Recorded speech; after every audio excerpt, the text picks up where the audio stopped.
Rebecca, I invite you to speak at this time. Thanks. Thank you, moderator. And good morning, everyone. As we end this very productive year in the collective life of the covenant community that's called the Presbytery of Southeastern Illinois, I want to pose an essential question. Why are we here? I'm asking this question of all of us because the answer is a crucial part of our calling as the presbytery in this place. But even more importantly, it's part of our calling as disciples of the risen Christ. As we're all well aware, Election Day is coming this coming Tuesday. And early voting in Illinois has been underway for some time and extends through this coming Monday. As Election Day approaches, we can all feel a palpable anxiety surrounding us concerning the consequences of this election. And while I certainly encourage each of us as US citizens living in a democracy to fulfill our responsibility to vote, it's also important for us to understand how our individual and collective callings as Christians, as Christ's disciples, serving our neighbors in central and southern Illinois, are distinct from our responsibilities as US citizens. And so again, I ask, why are we here? In the gospel accounts, Jesus tells us why we're here. Jesus doesn't tell us to love the tribes to which we hold loyalties. Jesus doesn't tell us to embrace any institutions, doctrines, or creeds in exclusive ways. Jesus tells us to love our neighbors. Jesus doesn't ask us to worship him.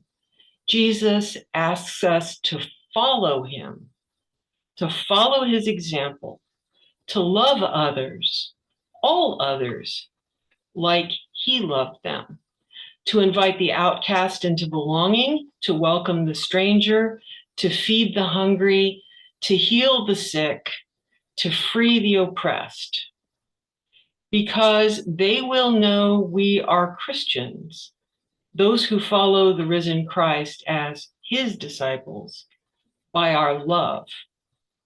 And there's ample evidence that we've taken Jesus seriously.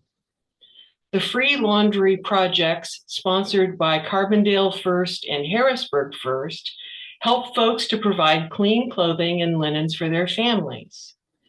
To date, the Carbondale Project has provided over 3,200 free loads of laundry to over 1,200 people.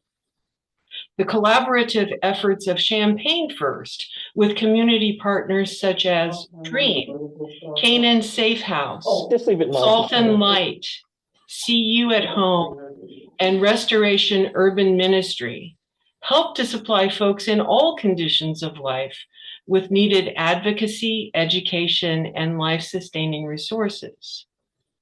As a founding member of Build Community in 2010, Olney First participates with other denominational partners in an initiative dedicated to providing home repairs and modifications for low-income homeowners. Golconda First offers summer nutrition enhancement activities, whether distribution of snack boxes for household or Hot Dog Tuesdays at public housing in 2 communities and outside the church to make sure that their neighbors are fed. Raymond Community of Faith partnered with Midwest Mission to pack well over their goal of 600 rice and soy blessing bags. Through advocacy activities, such as sponsoring the Decatur Pride Festival, participating in the March for Our Lives, and proclaiming inclusive welcome for all, regardless of age, culture, socioeconomic status, ethnicity, gender identity, or sexual orientation, the Decatur First congregation witnesses to the radical love of Jesus Christ. These are just a few examples of how the congregations of the Presbytery of Southeastern Illinois serve as the hands and feet of Jesus Christ. Yet, for a time such as this, we are called to do more, to be more as Christ's church. We're called to be more because we live in a time when active hatred and division threaten to tear apart the bonds of civic, social, personal, economic, and spiritual relationships that bind us together. And we live in a time in which the distinction between church and empire is blurred in destructive ways, a time in which our anxieties may prompt us to disengage from our callings. During his earthly ministry, Jesus modeled an alternative to the way of empire, a peaceful way, an inclusive way, a way that he calls better. An alternative that warns against economic greed, rejects imperial power, challenges religious corruption, and heals unjust social divisions. Yet, if we explore the history of the early church after Jesus' death, we will discover a complex and problematic history between the church and empire. In this early culture, citizens were expected to vow allegiance to the Emperor Caesar. To even speak the earliest church confession, Jesus is Lord, was punishable by death. Early Christians recited the Apostles' Creed, a baptismal creed, at the risk of losing their lives. The later emperor, Constantine, legalized Christianity in the Edict of Milan, issued in 313 AD. He had experienced religious conversion in a dream and sought through his civic power, the power of empire, to protect the Christian church.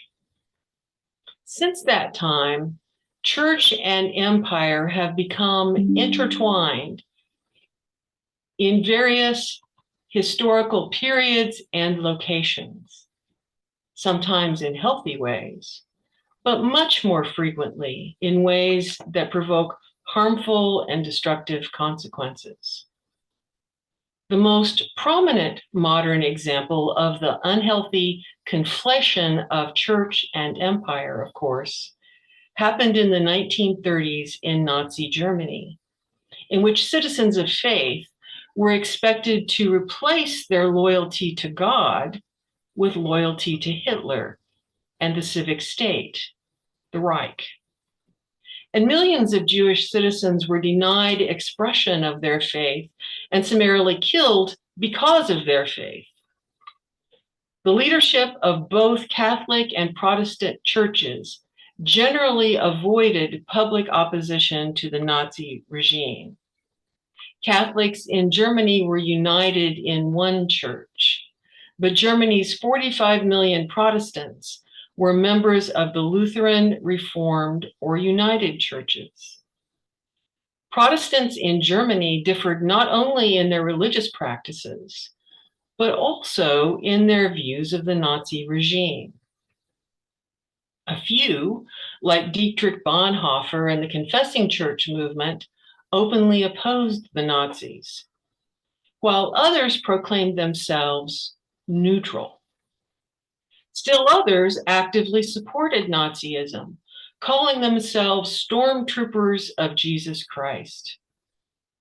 The Nazi leadership supported the German Christian movement, a group of Protestants who wanted to combine Christianity with National Socialism, church and empire, into a single movement, a theocracy that would, quote, exclude all those deemed impure and embrace all true Germans in a spiritual homeland state for the Third Reich, end quote.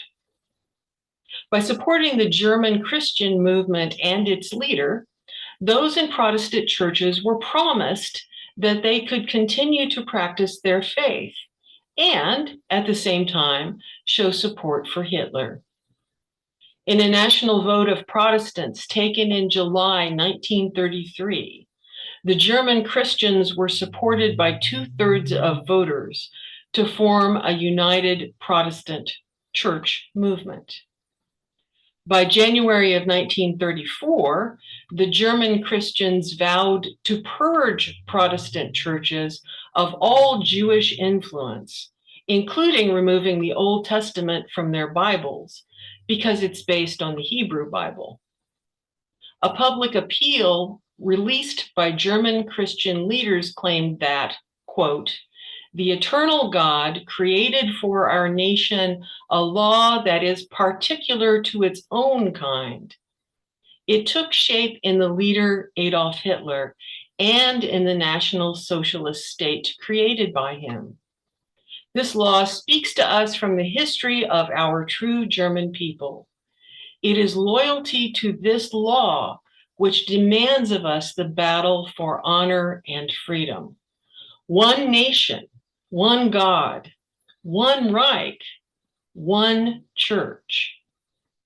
And from this example, we who would follow Christ as his disciples learn, after Bonhoeffer's example, that remaining neutral in the face of evil is not possible and is not a faithful way forward.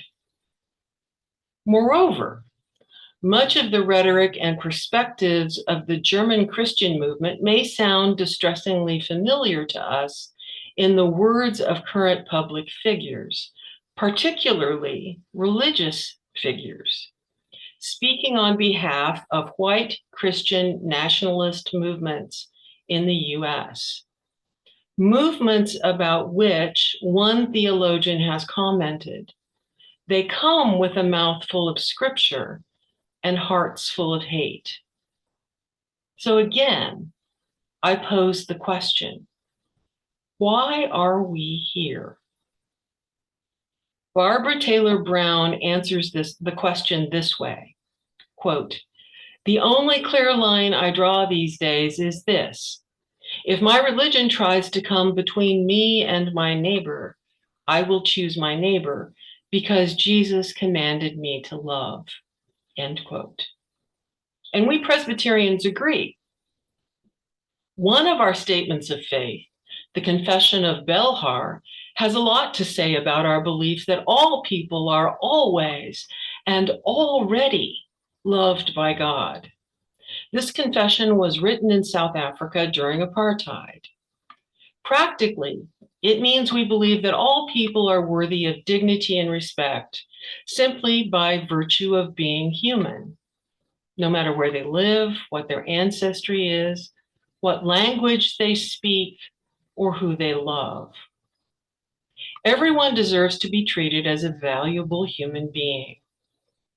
Our adoption of this confession also means that we as Presbyterian Christians stand up for and protect anyone whose dignity and worth has been questioned or threatened. Because when Jesus said, love your neighbor as yourself, that's exactly what he meant. It means that any attempt to justify or excuse the separation and slander of others is sinful.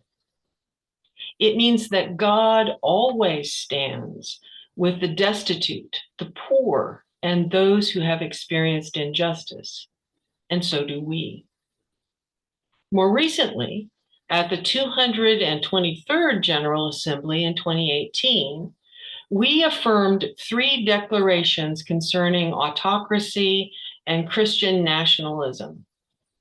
These statements address the threats that autocracy and Christian nationalism pose to the vital freedoms of every human being and call for stronger measures of public accountability to ensure truthfulness in the public square in all its forms. They address the demonization of others as the denial of God, in whom all humans have their being, and the corruption of public morality. Since we live together now on uncommon ground, because the reality is that common ground may currently not be possible, what can we do? What is our calling? To keep tending to one another with care and compassion as fellow human beings, as kin, worthy of mutual respect and care despite our differences. Over the past 2 years, we've engaged together in incredible work to restructure and equip ourselves for such a time as this. These revised structures and processes focus on the actual presbytery functions that we use and free us to adapt and respond more quickly, to see, to hear, and to act upon human need. With our missional site focused upon God's vision for the future, in the current climate of hatred and division, we simply cannot afford just to act alone as individual congregations. Our calling as faithful disciples and our mutual covenant as Presbyterians require that we join together as a presbytery to amplify our witness, to resist the hatred and division in our midst, by acting together to show our love, our care, and our commitment to justice and service to others after the example of Jesus. So, I wonder how God's vision might unfold if those in our midst with experience and passion in disaster recovery work in partnership with Presbyterian Disaster Assistance might coordinate a team to assist our neighbors in Western North Carolina and Florida with disaster rebuilding efforts following the devastating hurricanes. I wonder how God's vision might unfold if each of us would identify the mission passions that stir our hearts and share them with one another to form networks across the presbytery in which we gather with others who share these mission passions, putting them into action and service. Janet Proctor in Golconda serves as the network's coordinator. I wonder how God's vision might unfold if, with the leadership of the Congregational Vision and Vitality team, we might promise one another that in our congregational life, within our 75 congregations, we will incorporate intentional spiritual practices that deepen lifelong discipleship formation, intentional, authentic evangelism, outward witness, servant leadership that empowers others, spirit-inspired worship, caring relationships, and ecclesial health. And these spiritual practices can be vibrant in any congregation, whether or not there is ongoing pastoral presence or leadership. I wonder how God's vision might unfold if the Mission Connections team were to identify large mission initiatives or partnerships through which we all could amplify our witness by contributing time or talents or treasure in service of others. The example of Marian Medical Mission surely might inspire us. I wonder how God's vision might unfold if the Ministry Transitions team broadened its partnerships with our full communion partners. A partnership like the one we formed with the Central Illinois ELCA Synod, whose boundaries largely overlay ours, to share pastors and form shared ministries so that all may be served. I wonder how God's vision might unfold if we all help to equip the next generation of disciples by collaborating with the youth and young adult team as they plan for our attendance at the PCUSA Youth Triennium in 2025. Why are we here? I wonder how God's vision might unfold as we take this question seriously and live out the answer together.